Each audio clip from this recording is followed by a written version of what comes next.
Hello, my dear. How are you all? This is Sabah, and you are on my channel, The Pioneer of Taylor. Guys, today we'll discuss about a poem, Amanda. But before we start the poem, let's know something about the writer or the poetess of this lesson. The poetess of this poem is Robin Klein. Guys, Robin Klein is an Australian author of books for children. ये एक Australian author है जो कि बच्चों के लिए books लिखती हैं.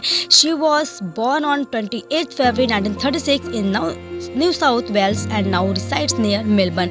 ये 1936 28 फरवरी को इन्होंने न्यू साउथ वेल्स में जन्म लिया था और इस समय ये मेलबर्न में रहती हैं. She had her first short story publish at the age of 16. इन 16 साल की उम्र में इनकी पहली शॉर्ट स्टोरी बुक जो थी वो पब्लिश हुई थी. Several of books have been listed for CBCA children's book of the year award. उनमें से जो इनकी बुक्स थी जो कि चुनी गई थी CBCA चिल्ड्रंस बुक्स जो अवार्ड ईयरली चलता है उसके लिए, उनमें कुछ नेम हैं. Hating Alison Ashley, halfway across the galaxy, turn left and boss of the pool are some of her famous writing. So guys, in this poem she wrote that every child feels that she or he is controlled and instructed not to do one thing or another.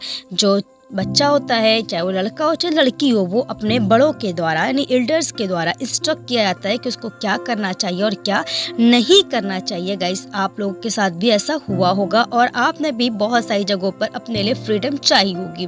सो यहाँ पर भी जो Amanda नाम की लड़की है और उसकी मदर की भी स्टॉक हो रही है, बट जो अमांडा है वो अपनी माँ को आंसर नहीं कर रही है, वो सिर्फ सोच कर रह जा रही, काश ऐसा होता, वो ऐसी होती.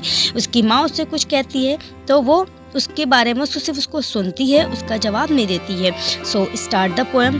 Don't bite your nails Amanda, अपने दांत से जो नेल्स हैं अपने उनको मत खाओ, मत काटो दांतों से Amanda. Don't hunch your shoulders Amanda, stop that slouching and sit up straight Amanda. Hunch कहते हैं उचकाने को और स्लॉचिंग कहते हैं झुक कर चलने को, और स्ट्रेट तो पता ही आपको सीधा कहते हैं, और लैंग्विक कहते हैं बहुत ही ज़्यादा शांत को. तो यहाँ पर जो मदर है वो अमांडा से क्या कहती हैं कि अमांडा अपने तुम दांतों से अपने नेल्स को मत कुतरो और कंधों को झुका करके मत चलो, कंधों को झुका करके मत बैठो बल्कि स्ट्रेट बैठो. अब इसके जवाब में अमांडा सिर्फ सोचती है, there is a languid emerald sea where the sole inhabitant is me, a mermaid drifting blissfully. ये वो जो उनकी माँ उनको कहती है, सारा कुछ इंस्ट्रक्ट करती है ऐसा मत करो, तो वो जवाब तो कुछ नहीं देती बट ऐसा सोच रही है. इसलिए रॉबिन क्लेन ने इसको ब्रैकेट में उसकी इनर फीलिंग जो है वो लिखी है.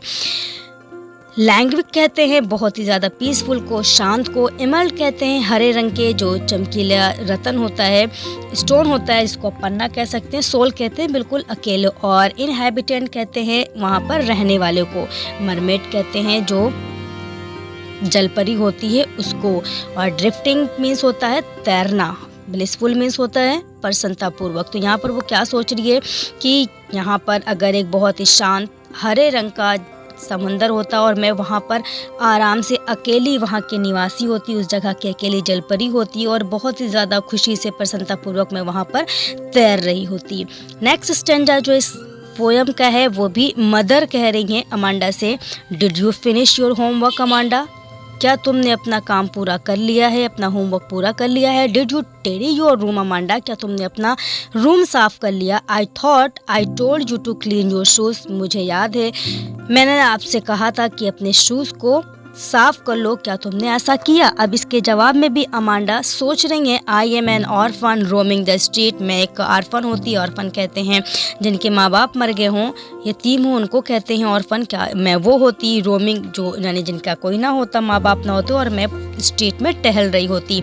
आई pattern soft dust with my हर्स्ट बेयर फीट, मैं क्या करती जो मेरे पैरों के ऊपर जो रोमिंग जो कहते हैं बिना किसी उद्देश्य के घूमना, और पैटर्न, यानी कि मैं उस अपने पैरों से, नंगे पैरों से मैं डस्ट से पैटर्न बनाती वहाँ पर गलियों में।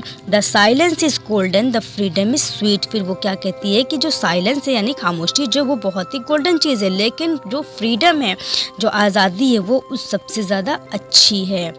नेक्स्ट स्टेंजा पर हम आते हैं। Don't eat that chocolate Amanda, remember your acne Amanda, will you please look at me when I am speaking to you Amanda.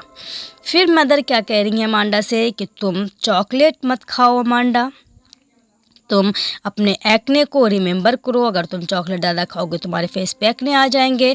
क्या तुम, फिर वो क्या कह रही है कि जब मैं तुमसे बात करूं तो तुम मेरी तरफ देखनी चाहिए, तुम्हें मेरी तरफ देखना चाहिए जब मैं तुमसे बात करूं अमांडा। और इन सब के आंसर में फिर यहाँ पर अमांडा की जो इनर फीलिंग है वो क्या लिखा है, I am Rapunzel, I have not a care, life in a tower is tranquil and rare, I'll certainly never let down my bright hair। क्या सोच रही है कि मैं रेपुंजल हूँ। रेपुंजल एक गोल्डन बालों वाली लड़की है जिसकी आप लोगों ने देखी होगी स्टोरी, उसके बहुत गोल्डन से बाल हैं और वो बहुत ही ज़्यादा पीसफुल और बहुत ही अनकॉमन उसके ऐसे बाल हैं जिसको क्या होता है कि वो एक बहुत ऊंचे टावर में रहती है, उसको कैद करके रखा जाता है और जब वो उस ऊंचे टावर पे किसी को जाना होता है तो वो खिड़की से अपने लंबे बालों को नीचे लटका देती थी और उसके सहारे से लोग चढ़ करके अंदर तक या ऊपर तक जाते थे। तो वो ये सोचती है कि मैं तो रेपुंजल हूँ और मैं कोई केयर क्यों करूँ, शायद जो टावर में ट्रैंक्विल में रहते हुए, अकेले रहते हुए जो वहाँ की लाइफ है वो बहुत ही अच्छी होगी, तो मैं कभी भी अपने लंबे बालों को लेट डाउन नहीं करूँगी। Stop that sulking at once Amanda. Sulking कहते हैं जो बैड टेम्पर्ड होता है या मिसरेबल बीइंग होता है, जो नाराज़ होने का मूड होता है उसको कहते हैं। ये जो तुम सल्किंग कर रही हो, नाराज़ हो रही हो, उसको बंद कर दो। You are always so moody Amanda, तुम तो हमेशा से मूडी हो, यानी कभी भी तुम्हारा मूड किसी भी तरह का हो जाता है। Anyone would think that I nagged at you, हर कोई ऐसा कहता है कि मैं तुमको धमकाती रहती हूँ, मैं तुमको डांटती रहती हूँ अमांडा, ऐसा हर कोई कहता है। तो यहाँ पर हमारी जो पोएम है वो फिनिश होती है। इस पोएम में जो हमारी पोएटेस है, this poem depicts the state of a little girl's mind who is constantly instructed about dos and don'ts by her elders. ये पोएम जो वो डिपिक्ट करती है एक ऐसी छोटी सी लड़की के माइंड को जिसको लगातार इंस्ट्रक्ट किया जाता है कि उसको क्या करना है और क्या नहीं करना है। She is told not to hunch her shoulder but to sit up straight, उसको ऐसा बताया जाता है कि अपने कंधों को झुकाए नहीं, अपने शोल्डर्स को झुका करके ना बैठे बल्कि बिल्कुल स्ट्रेट बैठे। She is told to finish her homework and tidy her room, उसको ये बताया जाता है कि वो अपना होमवर्क पूरा करे और अपने कमरे को साफ करे। She is forbidden from eating a chocolate that she has, उसके पास जो चॉकलेट है उसको खाने को उसको मना भी किया जाता है। But all that time the little girl Amanda keeps dreaming of a life of freedom without any restaurant. और जब जब उसको ऐसा कहा जाता है तब तब अमांडा नाम की जो गर्ल है वो ड्रीमिंग करती है। जो स्टेंजास दिए गए हैं यहाँ पर कि वो एक ऐसे शांत समंदर में रहती और मरमेड की तरह से तैरती, या फिर कोई ऑर्फन होती जो बिना किसी उसके रेस्ट्रिक्शंस के वो घूमती रहती, या फिर वो रेपुंजल होती जिसके बाल बहुत लंबे थे। इस तरह का वो जो ड्रीम करती है वो सिर्फ ड्रीम करती इन सब चीज़ को सोच करके कि वो ऐसा करती, उसके पास फ्रीडम होती और बिना किसी रोक टोक के वो अपनी लाइफ को पूरा जी पाती। She dreams of mermaid in the sea, of roaming barefoot in the dusty street and of the golden hair Rapunzel who lived alone in a high tower. She takes no note of what is being said to her. Then she is rebuked by her mother for being moody and sulking all the time. यहाँ पर जो poetess कह रही है वो ये कि all time उसकी मदर उससे बात करती है बट वो सिर्फ सोचती रहती है, कोई भी उसको जवाब नहीं देती, इसलिए उसकी माँ जो है वो उसको सल्क करती है लास्ट में। So this is from my side. I hope that you would understood this poem very well. Take care. Bye-bye. If you don't subscribe my channel, please subscribe, share and comment more and more, and stay tuned with me to get new videos. Take care.